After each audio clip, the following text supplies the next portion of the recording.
जय श्री कृष्णा।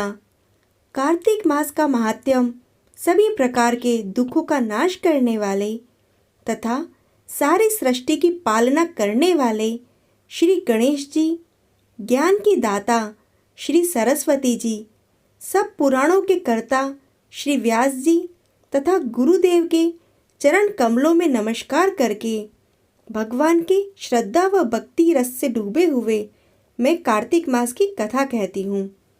नैमिषारण्य में वास करने वाले शौनकादि 88,000 ऋषि श्री सूत जी से कहते हैं कि ब्राह्मण, आप हमारी इस घोर कलयुग से रक्षा करने के लिए कोई सरल उपाय बताएं।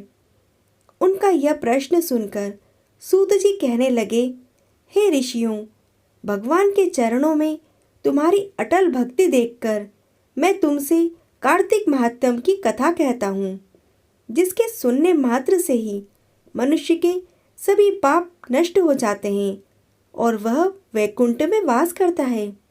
आप सभी सावधान होकर सुनिए।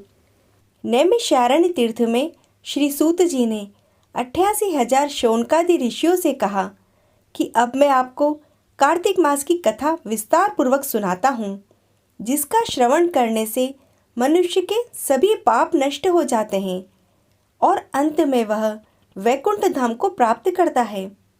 सूत जी ने कहा, श्री कृष्ण जी से अनुमति लेकर देव ऋषि नारद के चले जाने के पश्चात सत्यभामा प्रसन्न होकर भगवान कृष्ण से बोली, हे प्रभु, मैं धन्य हुई, मेरा जन्म सफल हुआ। मुझ जैसी त्रैलोक्य सुंदरी के जन्मदाता भी धन्य हुए, जो आपकी 16,000 स्त्रियों के बीच में आपकी परम प्यारी पत्नी बनी। मैंने आपके साथ नारद जी को वह कल्प वृक्ष आदि पुरुष विधि पूर्वक दान में दिया, परंतु वही कल्प वृक्ष मेरे घर में लहराया करता है।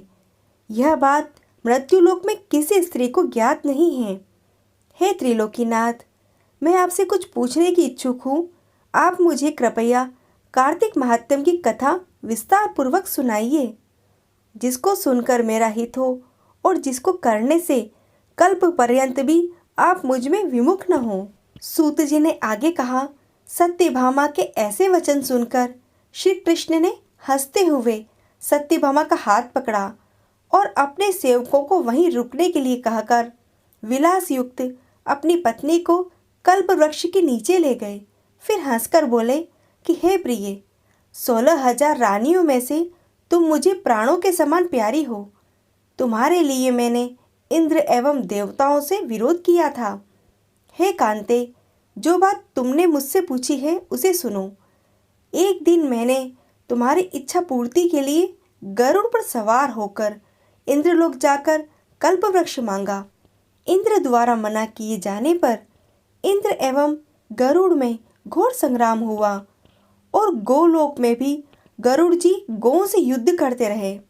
गरुड़ की चोंच की चोट से उनके कान एवं पूंछ कट गए और गिरने लगे, जिससे 3 वस्तुएं उत्पन्न हुई।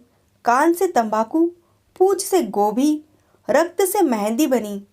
इन तीनों का प्रयोग करने वाले को मोक्ष नहीं मिलता। तब गौओं ने भी क्रोधित होकर गरुड़ पर वार किया, जिससे उनके 3 पंख टूटकर गिर गए। इनके पहले पंख से नीलकंठ, दूसरे से मोर और तीसरे से चकवा चकवी उत्पन्न हुए। हे प्रिय, इन तीनों का दर्शन करने मात्र से ही शुभ फल प्राप्त हो जाता है। यह सुनकर सत्यभामा ने कहा, हे प्रभु, कृपया मुझे मेरे पूर्व जन्मों के विषय में बताइए कि मैंने पूर्व जन्म में कौन कौन से दान, व्रत, जप नहीं किए। मेरा स्वभाव कैसा था, मेरे जन्मदाता कौन थे और मुझे मृत्युलोक में जन्म क्यों लेना पड़ा।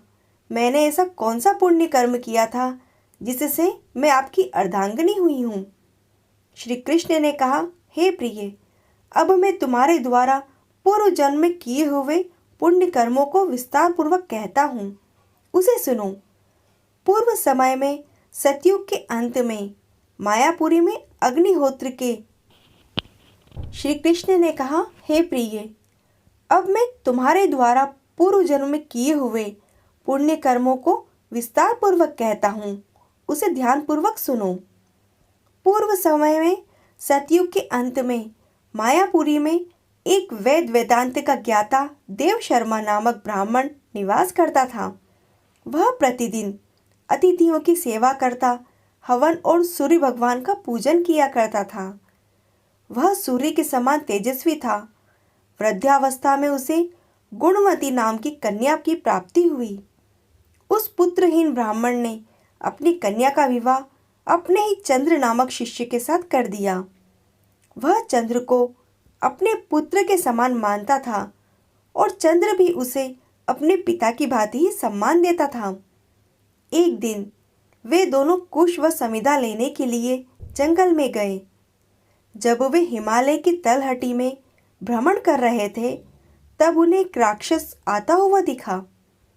उस राक्षस को देखकर भय के कारण उनके अंग शिथिल हो गए और वे वहां से भागने में असमर्थ हुए। तब उस काल के समान राक्षस ने उन दोनों को मार दिया। चूंकि वे धर्मात्मा थे, इसलिए मेरे पार्षद हुए उन्हें मेरे वैकुंठ धाम में मेरे पास ले आए। उन दोनों के द्वारा आजीवन सूर्य भगवान की पूजा किए जाने के कारण मैं दोनों पर अति प्रसन्न हुआ। इस प्रकार से कार्तिक मास का प्रथम अध्याय पूर्ण हुआ। बोलिए दामोदर भगवान की जय। आने वाली कथाओं का आनंद लेने के लिए आप इस चैनल को सब्सक्राइब जरूर करें और इन कथाओं को लाइक व शेयर करें। जय श्री कृष्णा।